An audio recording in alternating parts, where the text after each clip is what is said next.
ডিএমরা মূল দায়িত্বে থাকবেন, ডিএমদের একটু চোখ কান খোলা রাখতে হবে। আপনারা বিএলও যেসব লিস্ট টিস্ট করেছেন, বিএলওদের কাছে আমার অনুরোধ থাকবে ভোটার লিস্ট থেকে কারো নাম যেন বাদ না যায় সেটা দেখার।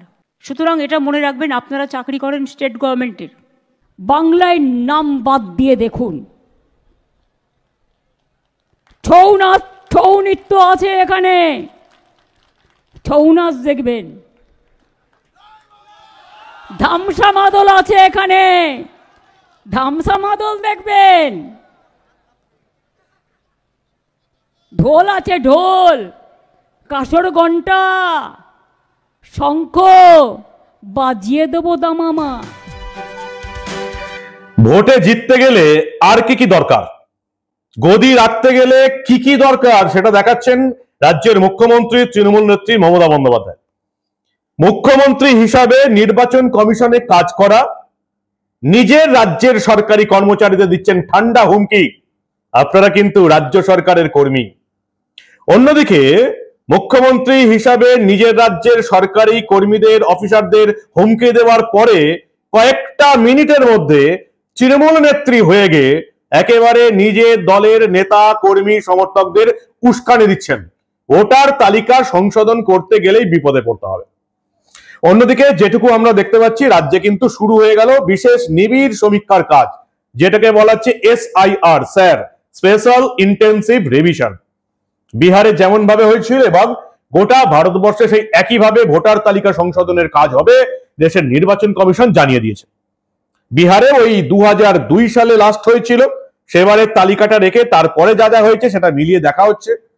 পশ্চিমবঙ্গ ওই একই হবে, যেটার প্রাথমিক পর্যায়ে ওই যে 2002 থেকে 4-এর মধ্যে যে নতুন করে ভোটার তালিকা সংশোধন হয়েছিল, SIR হয়েছিল, সেই তালিকা রেখে তারপরে সংশোধন হবে। মমতা বন্দ্যোপাধ্যায় খেপে যাচ্ছেন কেন? খেপে যাওয়ার কারণ কি আছে? বিহারে কি হয়েছে? বিহারে দেখতে পাচ্ছি একেবারে গোদা বাংলায় যদি আপনাদের বলি, 60 লক্ষ ভোটারের নাম বাদ যাচ্ছে। এই 60 লক্ষ কারা? দেখা যাচ্ছে 22-24 লাখ মৃত ভোটার, যাদের নাম ভোটার তালিকায় থাকা উচিতই নয়।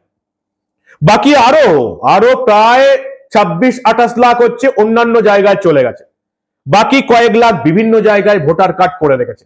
এই 60 লাখ যেটা বাদ যাচ্ছে, তার মধ্যে এদিক ওদিক করে দেখা যাচ্ছে 58 লাখ মানুষের ভোটার কার্ড থেকে, ভোটার তালিকা থেকে নাম বাদ যাওয়াটাই উচিত। বাকি 2 লাখ এদিক ওদিক ভোটার কার্ড করেছে, বা যাদের অস্তিত্ব নেই, যাদেরকে পাওয়া যাচ্ছে না, এরকম আছে। বিদেশি ভোটার আছে, বাংলাদেশি, পাকিস্তানি, নেপালি, ভুটানি, এরকম ভোটার আছে। তাহলে আমাদের রাজ্যে মমতা বন্দ্যোপাধ্যায়ের এত আপত্তি কেন? আমাদের রাজ্যে কি মৃত ভোটারদের বাদ দেওয়া যাবে না? আমাদের রাজ্যে যারা বিভিন্ন জায়গায় চলে গেছে তাদের নাম কি ভোটার তালিকা থেকে বাদ দেওয়া যাবে না? আমাদের রাজ্যে ভোটার তালিকায় যারা 4-5-6 জায়গায় নাম তুলে রেখেছে তাদের নাম কি বাদ দেওয়া যাবে না? মমতা বন্দ্যোপাধ্যায় প্রথমেই হুমকি দিলেন একজন মুখ্যমন্ত্রী হিসাবে। গদি রাখার জন্য যে ভূমিকায় যতটা দরকার, মমতা বন্দ্যোপাধ্যায় ততটা করতে কোনো কসুর ছাড়ছেন না। প্রথমে মুখ্যমন্ত্রী হিসেবে হুমকি দিলেন। কাদের হুমকি দিলেন? দেশের নির্বাচন কমিশনে কাজ করা এই রাজ্যের সরকারি কর্মচারীদের। আপনারা জানেন, এই যে নির্বাচন কমিশন, দেশের যারা নির্বাচন কমিশন, সেখানে নির্বাচন আধিকারিক, জেলা নির্বাচন আধিকারিকের মাথায় কে? জেলা নির্বাচন আধিকারিক হচ্ছেন জেলা শাসক পদাধিকার বলে, ডিএম। এবং ডিএম ও সরকারি কর্মচারী, এবং মমতা বন্দ্যোপাধ্যায় রাজ্যের সরকারি কর্মচারী। সেজন্য তিনি ডিএম, জেলা শাসক, এবং যারা একেবারে বুথ লেভেল অফিসার, BLO হিসাবে কাজ করবেন, তাদের একেবারে ঠান্ডা হুমকি দিয়ে দিলেন, আপনারাও কিন্তু সরকারি কর্মচারী, অর্থাৎ আপনাদের কিন্তু প্রত্যেককে নজরে রাখা হবে আপনারা কি কি কাজ করছেন, কোথায় ভোটার তালিকা থেকে মৃত ভোটার বাদ দিচ্ছেন, কোথায় বাংলাদেশি অনুপ্রবেশকারীদের বাদ দিচ্ছেন, কোথায় রোহিঙ্গা মুসলিমদের বাদ দিচ্ছেন, কোথাও 4-5 জায়গায় ভোটার তালিকায় নাম তুলে রাখা তৃণমূলীদের বাদ দিচ্ছেন, সব দেখা হবে। ঠান্ডা হুমকি দিলেন রাজ্যের মুখ্যমন্ত্রী। শুনুন আপনারা। ডিএমরা মূল দায়িত্বে থাকবেন, ডিএমদের একটু চোখ কান খোলা রাখতে হবে। অনেক সময় আমি দেখছি ডিএমরা দায়িত্ব দিয়ে দিচ্ছে নিচের কাউকে, তারা কিন্তু খেয়াল রাখছে না। এই যে পশ্চিমবাংলা থেকে প্রায় 1000 লোককে নিয়ে গেছে ট্রেনিং করবার জন্য দিল্লিতে, আমি জানতামই না। এটা ডিএমদের উচিত ছিল অ্যাটলিস্ট আমাদের ইনফর্ম করা, আমাকে না করুক, সিএসকে ইনফর্ম করা। আপনারা বিএলও যেসব লিস্ট টিস্ট করেছেন, বিএলওদের কাছে আমার অনুরোধ থাকবে ভোটার লিস্ট থেকে কারো নাম যেন বাদ না যায় সেটা দেখার। মনে রাখবেন ইলেকশন কমিশন তার নোটিফিকেশান যখন হবে ডেট অফ ইলেকশন তখন থেকে এটা ইলেকশন কমিশনের আন্ডারে যায়। তার আগে স্টেট গভর্নমেন্ট, আবার ইলেকশনের পরেও স্টেট গভর্নমেন্ট। সুতরাং এটা মনে রাখবেন, আপনারা চাকরি করেন স্টেট গভর্নমেন্টের, যারা দীর্ঘদিন এই রাজ্যের ভোটার। একটা লোক 4 দিন গিয়ে এলো, 4 দিন গেল, তখন হয়তো সে একটা কোথাও ঘুরতে গেছে, তাই বলে আপনি তার নামটা বাদ দিয়ে দেবেন? আপনাকে দেখতে হবে তার অরিজিনাল অস্তিত্ব আছে কি না। আপনারা তো দেখছেন চারিদিকে যারা বাংলা ভাষায় কথা বলছে অত্যাচার হচ্ছে। আসাম সব ডিটেনশন ক্যাম্প। আসাম গভর্নমেন্ট চিঠি পাঠাচ্ছে বাংলার কুচবিহার আলিপুরদুয়ারকে, রাজবংশীদের, যে তোমাকে ফরেন ট্রিব্যুনালসে ইল্লিগাল ঘোষণা করা হচ্ছে। সাহস হয় কোত্থেকে? এই মানুষগুলোর পাশে আমাদের দাঁড়াতে হবে। 2, আমাদের 22 লাখ পরিযায়ী শ্রমিক আছে। আমি সাবিরুলকে বলবো, ও যেহেতু এই কমিটির চেয়ারম্যান আছে আর মলয় আছে, দুজনে মিলে বসে সিএসের সাথে কাল পরশুই বসে একটা স্কিম তৈরি করো, ওদের ফিরিয়ে আনো। রাজ্যের মুখ্যমন্ত্রী প্রশাসনিক সভায় নিজের সরকারি কর্মচারীদের, অফিসারদের ঠান্ডা ভাষায় হুমকি দিচ্ছেন। আমাদের ট্যাক্সের টাকায় প্রশাসনিক সভা হচ্ছে, সেখানে তৃণমূলের প্রচার হচ্ছে। তার কয়েক মিনিট পর অন্য সভায় মমতা বন্দ্যোপাধ্যায় তৃণমূলের নেত্রী হয়ে গেলেন। তৃণমূলের নেত্রী হয়ে তিনি কি করলেন? গোটা রাজ্যের তৃণমূলের কর্মী সমর্থকদের উস্কানি দিলেন। শুধু রাজ্যের নয়, তিনি যাদের লক্ষ্মীর ভান্ডার দেন সেই সমস্ত মহিলাদের উস্কানি দিলেন।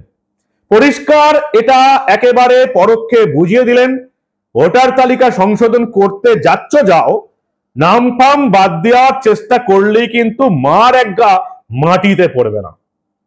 কি ভয়ঙ্কর ভাবে উস্কানি দিচ্ছেন আমাদের রাজ্যের মুখ্যমন্ত্রী, তৃণমূলের নেত্রী মমতা বন্দ্যোপাধ্যায়। ভয়ঙ্কর উস্কানি। আমি আজ অব্দি কোনো রাজ্যের নেতা নেত্রীকে এইভাবে মানুষকে খেপিয়ে দিতে, মানুষকে উস্কানি দিতে আমি আগে দেখিনি, শুধুমাত্র নিজের গদি বজায় রাখার জন্য। মমতা বন্দ্যোপাধ্যায় তৃণমূল নেত্রী হয়ে কি উস্কানি দিলেন দেখুন আপনারা। বাংলায় নাম বাদ দিয়ে দেখুন। ছৌ নাচ, ছৌ নৃত্য আছে এখানে, ছৌ নাচ দেখবেন। ধামসা মাদল আছে এখানে, ধামসা মাদল দেখবেন। ঢোল আছে, ঢোল, কাসর ঘন্টা, শঙ্খ বাজিয়ে দেবো দামামা।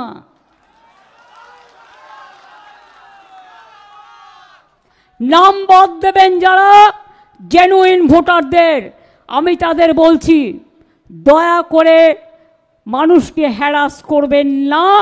আর এখানে এনআরসি আমি বেঁচে থাকতে করতে দেব না, এখানে ডিটেনশন ক্যাম্প আমি করতে দেব না। যাবে নাকি সর্বধর্ম সমন্বয়ের লোকেরা একটু বাড়ি বাড়ি সার্ভে করতে আপনাদের সাথে? একটু দেখবেন, দেখতে চান? মা বোনেদের শঙ্খধ্বনির আওয়াজের সাথে পারবেন তো? মা বোনেরা বাইরেও কাজ করে, ঘরেও কাজ করে, আবার হাতা খুন্তি দিয়ে রান্নাও করে। কি বন্ধু, হবে নাকি একটা খেলা? হবে নাকি? শুধু মা বোনেদের বলছি, আর কাউকে দরকার নেই। ধামসা মাদল, ছৌ, হরিনাম, ওদিকে ঢোল, ওদিকে শঙ্খ, ওদিকে উলুধ্বনি। চিন্তা নেই, বন্দুকগুলি নিয়ে যাব না আপনাদের মতো, বন্দুকগুলি নয়, শঙ্খধ্বনি, উলুধ্বনি। মানেটা বুঝতে পারছেন? আর যারা বলছেন নাম বাদ দেব, ভোটারদের রাখবো না, যেন মনে হচ্ছে দেশটা ওদের জমিদারি। আমি বলি জমিদারি মানুষের, তোমাদের নয়। মমতার উস্কানি নিয়ে মুখ খুলেছে বিজেপি। রাজ্যের বিরোধী দলনেতা শুভেন্দু অধিকারী বলছেন, এটা কি হচ্ছে? রাজ্যের মুখ্যমন্ত্রী পদে বসে প্রশাসনিক সভায় নিজের রাজ্যের সরকারি কর্মীদের ঠান্ডা হুমকি দিচ্ছেন, আপনিও সরকারি চাকরি করেন এটা বলে।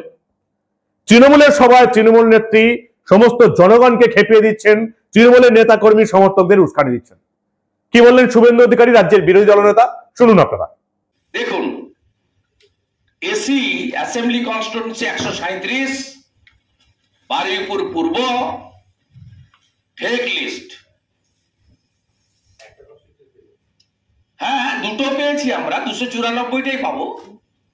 এ তো সবে শুরু। আপনার দুটো বিলে 118 জন মতো আছে, এটাতে 38 জন আছে।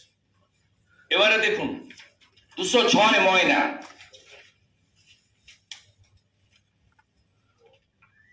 এটা আপনাদের দিয়ে দিচ্ছি 206 ময়না। এবং আশ্চর্য হয়ে যাবেন,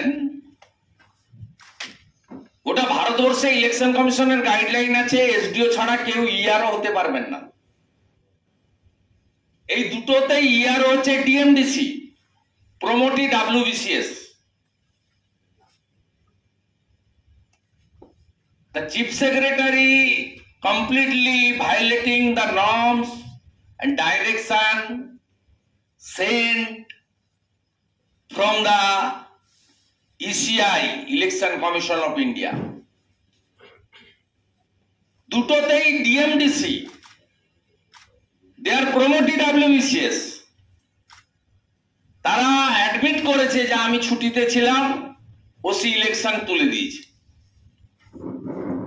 এবং আমার কাছে খবর আছে, আমি দাবিও করছি, এই দুজন ইআরও কে সাসপেন্ড করা হোক, ওদের নামে এফআইআর করা হোক। সাসপেন্ডের রেকমেন্ডেশন খুব সম্ভবত চিফ সেক্রেটারির কাছে গেছে, সো ফার মাই নলেজ। পশ্চিমবঙ্গেও ওই 23 বছর আগে 2002-3 সালে শেষবার ভোটার তালিকা সংশোধন হয়েছিল। সেই তালিকাও যে খুব একটা ভালো ছিল তাও নয়। সিপিএম আমলে কিন্তু যতটা সম্ভব অনুপ্রবেশকারী বাংলাদেশের এই তালিকায় ঢুকিয়ে দেওয়া হয়েছে। কিন্তু কি করবেন, 23 বছর হয়ে গেছে, 2002-3, সব তালিকা তো আর পরীক্ষা করা সম্ভব নয়। 2003 সালের পর যাদের নাম ভোটার তালিকায় উঠেছে তাদের সমস্ত নাম পত্র পরীক্ষা খতিয়ে দেখা হবে। 11টা নথি চাওয়া হয়েছে। সুপ্রিম কোর্টের তরফ থেকে বারবার বলা হচ্ছে যে voter card, Aadhaar card, ration কার্ডও আপনারা এই তালিকায় রাখুন। এখন অব্দি নির্বাচন commission voter card, Aadhaar card, ration card, PAN card এসব তথ্য তালিকায় রাখা হয়নি। 11টা নথি রাখা হয়েছে, সেই নথি দিয়েই প্রমাণ করতে হবে আপনি ভারতীয় নাগরিক। কিন্তু মৃত ভোটারদের নামও কি মমতা বন্দ্যোপাধ্যায় বাদ দিতে বাধা দিচ্ছেন? এই প্রসঙ্গে সবচেয়ে বড় কথা হচ্ছে যে আমরা পরিবর্তন চাই এই রাজ্যে, পুরো পরিবর্তন। কিন্তু পরিবর্তন কারা আনবে? ভারতের যে গণতান্ত্রিক কাঠামো, তাতে শাসক দলের পরিবর্তন করে একমাত্র রাজ্যে পরিবর্তন করতে পারে প্রধান বিরোধী দল। এই রাজ্যে প্রধান বিরোধী দল বিজেপি। বিজেপির নেতারা বলছেন 1,25,00,000 বাদ যাবে, 1,50,00,000 বাদ যাবে। কিন্তু বিজেপির নেতারা, মুখপাত্ররা ঠান্ডা ঘরে বসে বিভিন্ন নিউজ চ্যানেলে যেটা বলছেন, সেটা কি আদৌ এই রাজ্যে সম্ভব হবে? এখন অব্দি যেটুকু খবর পাওয়া গেছে তাতে আমার অন্তত আশঙ্কা যে বিহারে যেমন বিএলওরা কাজ করতে পেরেছেন, এসআইআর করেছেন, স্পেশাল ইন্টেনসিভ রিভিশন করেছেন, এই পশ্চিমবঙ্গে হওয়া খুব মুশকিল আছে। 1 নম্বর কারণ, বিএলও হিসাবে প্রথম প্রায়োরিটি দেওয়া হয় গ্রুপ সি কর্মচারীদের। আমাদের রাজ্যে প্রায়োরিটি দেওয়া হয়েছে প্রচুর শিক্ষক শিক্ষিকাদের যারা তৃণমূল আমলে রিক্রুট হয়েছে, প্রচুর প্রাথমিক শিক্ষক, যাদের ওই 32,000 প্রাথমিক শিক্ষক যাদের নাম বাদ যাবার তালিকায় আছে, প্যানেল বাতিল হওয়ার সম্ভাবনা আছে, তাদের নাম রাখা হয়েছে। তারা কি মমতা বন্দ্যোপাধ্যায় সরকারের বিরুদ্ধে গিয়ে, এত হুমকির বিরুদ্ধে গিয়ে মৃত ভোটার, এক এক জায়গায় 7-8 জায়গায় নাম তুলে রাখা ভোটার, তৃণমূলের ভোটার, এদেরকে বাদ দেওয়ার সাহস দেখাতে পারবেন? এখন অব্দি বিএলওদের সাথে কোনো সিকিউরিটি থাকবে কি থাকবে না, কেন্দ্রীয় ফোর্স থাকবে কি থাকবে না, আমরা এখনো জানি না। নির্বাচন কমিশন এখনো জানায়নি। আপনাদের মনে হয় কোনো মুসলিম এলাকায় গিয়ে কোনো বিএলও কাজ করতে পারবে? আপনাদের মনে হয় কোনো তৃণমূলীদের এলাকায় গিয়ে কোনো বিএলও নাম বাদ দিতে পারবে? আপনাদের মনে হয় মুখ্যমন্ত্রীর এরকম হুঁশিয়ারি এবং হুমকি দেওয়ার পর বিএলওরা নিজেদের কাজ ঠিকঠাক করতে পারবে? কেন্দ্রের নিরাপত্তা নিয়ে ঘোরা বিজেপির নেতারা এবং ঠান্ডা ঘরে বসে নিউজ চ্যানেলে ভাষণ দেওয়া বিজেপির নেতারা কবে বুঝবেন যেটা বিহার নয়? বিহার আর পশ্চিমবঙ্গের অবস্থা আকাশ পাতালের তফাৎ। এখানে সরকারি কর্মচারীদের মমতা বন্দ্যোপাধ্যায়ের হুমকির পর আদৌ তারা কাজ করতে পারবেন কি না, সেটা কিন্তু যথেষ্ট সন্দেহের বিষয়। মুখ্যমন্ত্রী হুমকি দিয়েছেন সরকারি কর্মচারীদের, তৃণমূল নেত্রী হুমকি দিয়েছেন, নিজের দলের কর্মী সমর্থকদের উস্কানি দিয়েছেন, মহিলাদের জাগিয়ে তুলেছেন, তারা মারধর করবে এমনটা বলে দিয়েছেন পরোক্ষভাবে। সেখানে বিএলওরা সঠিকভাবে কাজ করবে কেন্দ্রীয় নিরাপত্তা ছাড়া, এটা মনে হয় একটু ভাবনাটা বাড়াবাড়ি হয়ে যাচ্ছে। আবার দাদাদের সম্বন্ধে কিছু বলা যাবে না, কারণ বিজেপির দাদাদের সম্পর্কে কিছু বললি আবার তার দাদারা আবার তৃণমূলের দালাল বলে দাগিয়ে দেবে, সেটাও আবার মুশকিল আছে। তারা আবার সত্য কথা শুনতে চায় না, অ্যাকচুয়ালি কেউই সত্য কথা শুনতে চায় না। সিপিএম বলুন, তৃণমূল বলুন, বিজেপি বলুন, কংগ্রেস বলুন, সত্য কথাটা আপনি যদি মুখের সামনে বলেন তাহলেই তারা খুঁজে নেবে যে এই যে মিডিয়ার লোকটা বলছে কার দালাল। সমস্যা হচ্ছে এখানে। কিন্তু আপনারা বলুন, এই যে বিএলও বুথ লেভেল অফিসার কাজ করবে? কেন্দ্রের নিরাপত্তা ছাড়া একটা বুথ লেভেল অফিসারের সাহস আছে কারো নাম বাদ দেবে? কেন্দ্রের নিরাপত্তা যদি দেওয়াও হয়, একটা বুথ লেভেল অফিসার কে? সে রাজ্য সরকারের কর্মচারী, গ্রুপ সি স্টাফ, প্রাথমিক শিক্ষক, তাদের ক্ষমতা আছে মমতা বন্দ্যোপাধ্যায়ের এই চরম হুঁশিয়ারের পর কারো নাম বাদ দেবার সাহস রাখবে? বা 10টা নাম যদি বাদ দেবার কথা থাকে, তারা হয়তো একটা দুটো নাম বাদ দিয়েই তাদের কাজ সারবে, বাকি 8টা নাম বাদ দিতে পারবে মনে হয় আপনাদের? বিএলওরা কিভাবে কাজ করবে? কোনো মহিলা কোনো জায়গায় গিয়ে কাজ করতে পারবে মনে হয় আপনাদের সিকিউরিটি ছাড়া? আর যদি নাম বাদ দেয়, তারপরে ভোট হয়ে যাওয়ার পর এই বিএলও বুথ লেভেল অফিসার যারা প্রাথমিক শিক্ষক বা গ্রুপ সি স্টাফ, তাদেরকে যদি সুন্দরবনের প্রত্যন্ত প্রান্তরে একদম বাঘের এলাকায় বদলি করে দেওয়া হয়, তাহলে কে আটকাবে বলুন তো? কে আটকাবে? রাজ্যের সরকারি কর্মচারীদের শাস্তিমূলক বদলি মমতা বন্দ্যোপাধ্যায়ের সরকারের আমলে অনেক দেখেছি। বর্ধমান, হুগলি, বীরভূম থেকে একেবারে দার্জিলিং এ বদলি করে দেওয়া হয়েছে। ডাক্তারদের এমন জায়গায় বদলি করে দেওয়া হয়েছে সেখানে ওই ডাক্তারটার করার মতন কিছুই নেই, আমরা দেখেছি। এত কিছু জানার পরেও বুথ লেভেল অফিসাররা যারা দুর্ভাগ্যক্রমে মমতা বন্দ্যোপাধ্যায় রাজ্য সরকারের কর্মী, তারা আদৌ কি সঠিকভাবে নিজের কাজটা করতে পারবেন বলে আপনাদের মনে হয়? কোনো মুসলিম এলাকায় গিয়ে কোনো বিএলও কারো নাম বাদ দিতে পারবে আপনাদের মনে হয়? কেন্দ্রের নিরাপত্তা দেওয়ার পরেও যদি বিএলওরা সঠিকভাবে কাজ না করেন, তাহলে কি হবে? মমতা বন্দ্যোপাধ্যায় মনে হচ্ছে যা বলছেন, মৃত ভোটারদের নামও তিনি বাদ দিতে চান না। কারণ মৃত ভোটাররাও তো স্বর্গ থেকে, নরক থেকে নেমে এসে তৃণমূলের আমলে ভোট দিয়ে যায়। 4-5 জায়গায় ভোটার কার্ড তৈরি করে নিয়েছেন, তাদের কারো নাম মমতা বন্দ্যোপাধ্যায় বাদ দিতে চান না।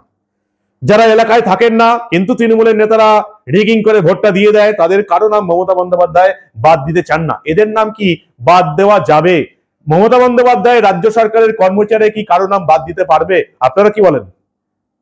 আপনাদের মূল্যবান এবং গুরুত্বপূর্ণ মতামত জানান দা নিউজ বাংলার কমেন্ট সেকশনে। দেখতে থাকুন দা নিউজ বাংলা। আমরা আবার এই রাজ্যে ঘটে যাওয়া এই ধরনের অনেক খবরই আপনার নেতারা হয়তো ভয়ে বলতে পারবে না, কিন্তু আমরা এই ধরনের অনেক ঘটনাই চেপে রাখতে দেব না।